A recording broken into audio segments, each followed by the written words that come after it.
नमस्कार। आज हमारे सामने जो स्रोत हैं वो एक काफी बड़ी खबर की तरफ इशारा कर रहे हैं। केंद्रीय औद्योगिक सुरक्षा बल मतलब सीआईएसएफ में शायद एक बहुत बड़ा भर्ती अभियान आने वाला है। जी। बात हो रही है करीब 70,000 नई नौकरियों की। ये आंकड़ा तो अपने आप में बहुत बड़ा है, बिल्कुल। खासकर उन लोगों के लिए जो आप जानते हैं सुरक्षा बलों में अपना करियर देख रहे हैं या सरकारी नौकरी चाहते हैं। हाँ, ये एक बहुत महत्वपूर्ण अवसर हो सकता है। और सीआईएसएफ की भूमिका तो हम सब जानते ही हैं। देश के जो महत्वपूर्ण औद्योगिक और सरकारी संस्थान हैं, उनकी सुरक्षा का जिम्मा इन्हीं के पास है। जी हाँ, बिल्कुल। हवाई अड्डों से लेकर परमाणु संयंत्रों तक। तो आज हम इसी पर बात करेंगे। ये जो संभावित भर्ती है, इसके क्या पहलू हो सकते हैं? मतलब कब होगी, कैसे होगी, कौन पात्र होगा, चयन प्रक्रिया कैसी रहेगी? हाँ, और तैयारी कैसे करनी है। तो चलिए इसको जरा खोलकर समझते हैं आज। बिल्कुल। और देखिए, सबसे पहले तो इस आंकड़े को सही से समझना जरूरी है। 70,000 सुनने में बहुत बड़ा लगता है। हाँ, बिल्कुल। स्रोत ये बता रहे हैं कि गृह मंत्रालय ने सीआईएसएफ की जो स्वीकृत संख्या है उसे मौजूदा 1.62 लाख से बढ़ाकर 2.32 लाख करने की योजना बनाई है। अच्छा। तो ये जो अंतर है लगभग 70,000 का, ये वो संख्या है। लेकिन ये एक ही बार में नहीं होगा। ओ, मतलब ये धीरे धीरे होगा। जी हाँ, योजना है कि इसे अगले 5 सालों में अलग अलग चरणों में पूरा किया जाए। अच्छा, 5 साल में। तो जैसे इस साल या अगले साल कुछ उम्मीद है? हाँ, अनुमान है कि जैसे 2024 में करीब 13,230 और 2025 में शायद 24,000 से कुछ ज्यादा पद भरे जा सकते हैं। तो ये चरणबद्ध तरीके से होगा। बिल्कुल। 70,000 पद 5 साल में, ये सच में एक बड़ा कदम है। और ये जो नए जवान भर्ती होंगे, इनकी तैनाती कहाँ पर होगी? क्या कुछ खास जगहों का जिक्र है? हाँ, स्रोत खास तौर पर कुछ जगहों का जिक्र कर रहे हैं, जैसे संसद भवन परिसर है, नए हवाई अड्डे जो बन रहे हैं या विस्तार हो रहा है जिनका, अच्छा। परमाणु संयंत्र हैं और इस तरह के दूसरे महत्वपूर्ण स्थान। यानी ये वो जगह हैं जो राष्ट्रीय सुरक्षा के लिहाज से बहुत संवेदनशील हैं। बिल्कुल, और अर्थव्यवस्था के लिए भी। तो सीआईएसएफ की भूमिका लगातार बढ़ रही है।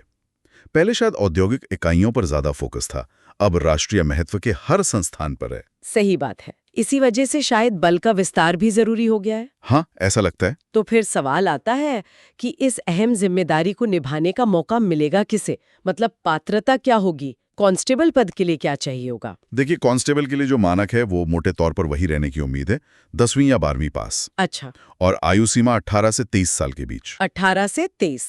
और अगर कोई ऊंचे पद जैसे एएसआई या एसआई के लिए आवेदन करना चाहे? हाँ, असिस्टेंट सब इंस्पेक्टर यानी एएसआई और सब इंस्पेक्टर यानी एसआई के लिए स्नातक होना जरूरी है। ग्रेजुएशन चाहिए? जी, ग्रेजुएशन। और आयु सीमा है 20 से 25 साल। 20 से 25। और जो आरक्षित वर्ग है उनके लिए आयु में छूट तो होगी ही?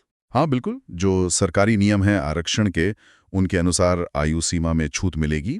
ये तो स्टैंडर्ड प्रक्रिया है। ठीक है, मानक तो लगभग वही है, लेकिन जब इतनी बड़ी संख्या में भर्ती होती है तो चयन प्रक्रिया पर काफी दबाव आ जाता है। प्रक्रिया कैसी रहेगी? क्या उसमें कुछ बदलाव हो सकता है? स्रोत तो यही बता रहे हैं कि प्रक्रिया बहुचरणीय ही रहेगी, मतलब मल्टी स्टेज प्रोसेस, जैसे पहले होती आई है। हाँ, और इसमें पारदर्शिता और मेरिट पर पूरा जोर रहेगा। पहला चरण लिखित परीक्षा का होगा। उसमें क्या क्या आता है? General knowledge? हाँ, सामान्य ज्ञान, गणित, रीजनिंग और भाषा का कौशल हिंदी या अंग्रेजी। उसके बाद जो इसमें सफल होंगे उनका होगा शारीरिक दक्षता परीक्षण, मतलब पीईटी। फिजिकल टेस्ट, दौड़ कूद वगैरह? जी, दौड़, लंबी कूद, ऊंची कूद। फिर होता है शारीरिक मानक परीक्षण, पीएसटी, जिसमें लंबाई, सीना वगैरह मापा जाता है। अच्छा। इसके बाद डिटेल्ड मेडिकल एग्जामिनेशन होता है और आखिर में डॉक्यूमेंट वेरिफिकेशन और फिर मेरिट लिस्ट। काफी लंबी प्रक्रिया है। हाँ, प्रक्रिया विस्तृत है और इतने सारे उम्मीदवारों के लिए इसे ठीक से संचालित करना ये अपने आप में एक बड़ा काम होगा गृह मंत्रालय और सीआईएसएफ के लिए।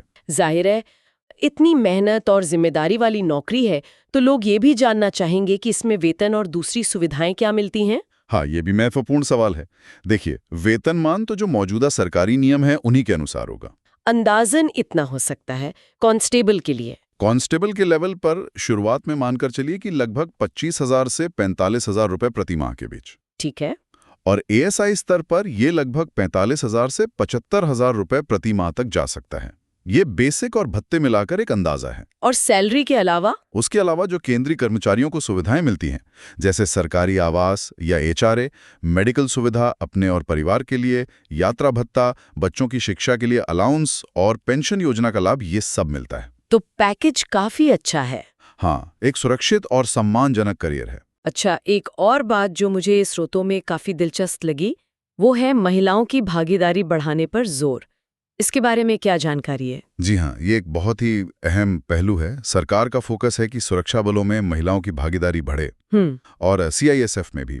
सुनने में आ रहा है कि भविष्य की भर्तियों में शायद महिलाओं के लिए 33% तक पद आरक्षित करने का लक्ष्य रखा जा सकता है। 33%? ये तो बहुत बड़ा कदम होगा। बिल्कुल। अगर ये लागू होता है तो ये न केवल महिला सशक्तिकरण के लिए अच्छा है, बल्कि जो कार्यक्षमता है उसमें भी एक नया आयाम जोड़ेगा। सही बात है। विविधता हमेशा फायदेमंद होती है। ये वाकई अच्छी खबर है। जी। तो आखिर में सबसे जरूरी सवाल, जो लोग इसमें रुचि रखते हैं, उन्हें आवेदन कैसे करना होगा? प्रक्रिया क्या होगी? प्रक्रिया ऑनलाइन ही रहने की पूरी संभावना है। सीआईएसएफ की अपनी आधिकारिक वेबसाइट है www.cisf.gov.in। अच्छा, cisf.gov.in। नोटिफिकेशन जारी होगा।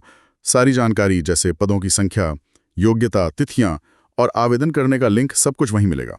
तो मतलब वेबसाइट पर नजर रखनी होगी। बिल्कुल। जो भी उम्मीदवार इच्छुक हैं, उन्हें नियमित रूप से वेबसाइट चेक करते रहना चाहिए। तो चलिए संक्षेप में अगर हम देखें तो सीआईएसएफ में ये जो 70,000 भर्तियों की बात हो रही है, ये अगले कुछ सालों में आने वाला एक बहुत बड़ा अवसर है। जी हाँ। इसके लिए अपनी पात्रता जांचना, चयन प्रक्रिया के हर चरण के लिए, चाहे वो लिखित हो या शारीरिक, तैयारी करना और आधिकारिक घोषणाओं पर नजर बनाए रखना, ये बहुत जरूरी होगा। बिल्कुल सही कहा आपने। और इस पूरी चर्चा के आखिर में मैं एक बात और जोड़ना चाहूंगा जी, कि ये सिर्फ एक नौकरी पाने का मौका नहीं है। ये देश की सुरक्षा व्यवस्था का, उसके महत्वपूर्ण प्रतिष्ठानों की रक्षा का हिस्सा बनने का एक अवसर है। ये बहुत बड़ी जिम्मेदारी है। बिल्कुल। तो तैयारी सिर्फ परीक्षा पास करने के लिए नहीं होनी चाहिए। तैयारी इस जिम्मेदारी को समझने और उसे निभाने की क्षमता विकसित करने की भी होनी चाहिए। सही कहा। हर उम्मीदवार को खुद से ये पूछना चाहिए कि क्या वो इस भूमिका के लिए जरूरी अनुशासन, समर्पण और मानसिक दृढ़ता के लिए तैयार है। ये सवाल सिर्फ नौकरी से कहीं ज्यादा गहरा है। बहुत खूब। ये सोचने वाली बात है।